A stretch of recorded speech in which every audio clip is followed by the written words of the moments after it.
Welcome to our Genesis 2 discussion. Genesis chapter 1, we learned, is more about God forming order out of chaos. It's not about God creating material goods as the way we think of it, being good, scientific, rational people as we think we are. This is that time to create was to name and to give order. So Genesis 1 is about order and God ordering and how God relates to all things and all things relate to God. Now, as we come to Genesis chapter 2, we have a different creation account, a different chronology, different wording. It just feels different. And so we're going to talk about that today. And this one, we often blend the two together, but we really need to see these as separate. But both of them, it doesn't discount. It's the same events focused through a different lens. And as we move more into this, I would like to point out, to cite scholars Sandra Richter, Michael Gick, and Catherine McDowell for this wonderful material. So to really understand Genesis chapter 2 as more than just, a child's tale where, I don't know, we draw on a chalkboard or something, to really understand this, let's look at exactly what this is. Remember, this is incredibly old material, written not to us, to them. It's for us, but it wasn't to us, as John Walton says. It was written for us, but not to us. So we have to understand their language, their time, their culture. Well, what is their culture? What is their time like? Well, that's what we need to understand about Genesis chapter 2. Okay, so in Mesopotamia, Babylonia, Assyria, and things, according to this idea, back then, not the Jewish people, not Israel, the other cultures around them would often make gods, idols, images made out of whatever material, gold and gems and wood, whatever, brass, bronze, whatever.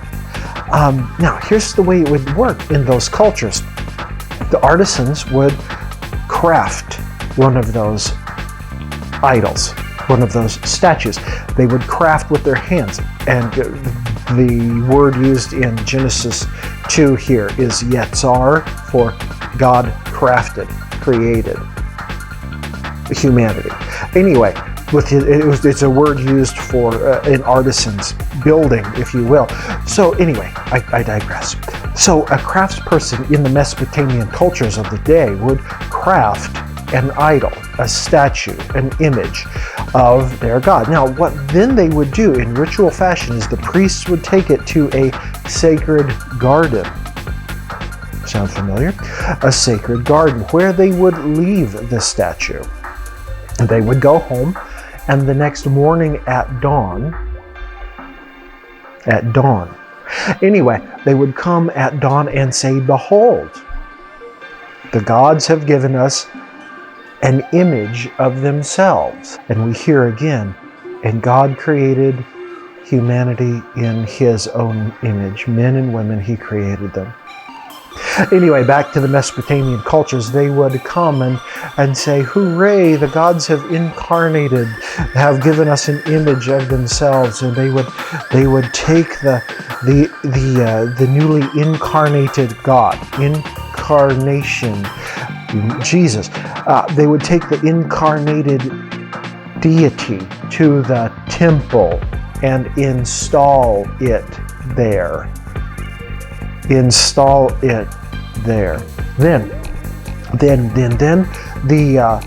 the artisans would ritually cut off their hands, saying, "Oh, we'd never touch this thing. We never made it. This is a gift from the gods."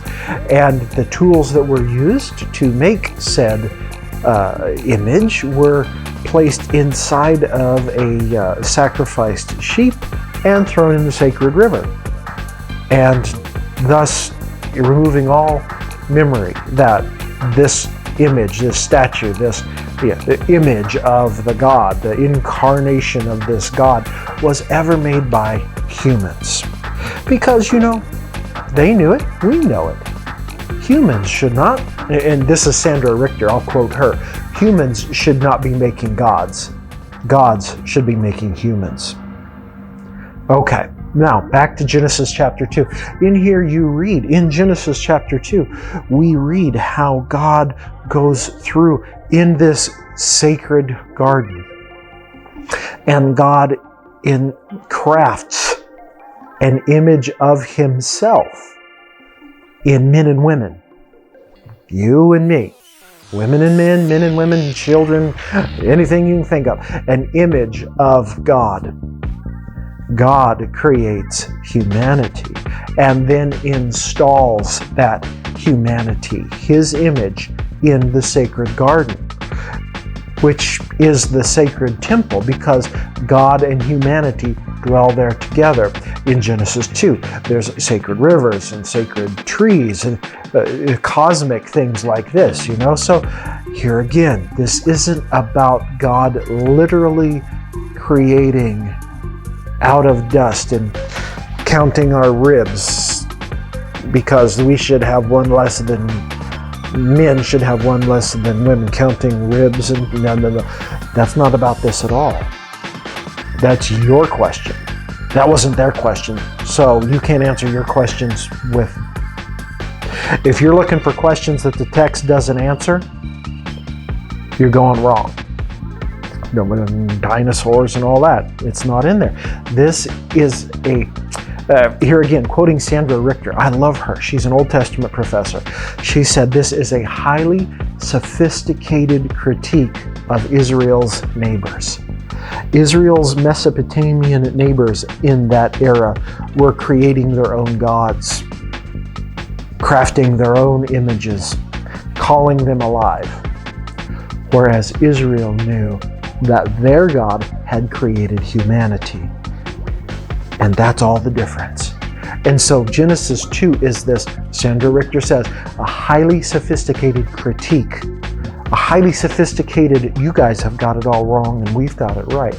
A highly sophisticated, well, it's a thing that shows God has made us. God has created all things out of chaos. God wants to be with us. We are the image of God, and we are to be reflecting that image into the world around us and offering praise back to God, for we live in the great temple with our God. That's Genesis chapter 2. See you next time.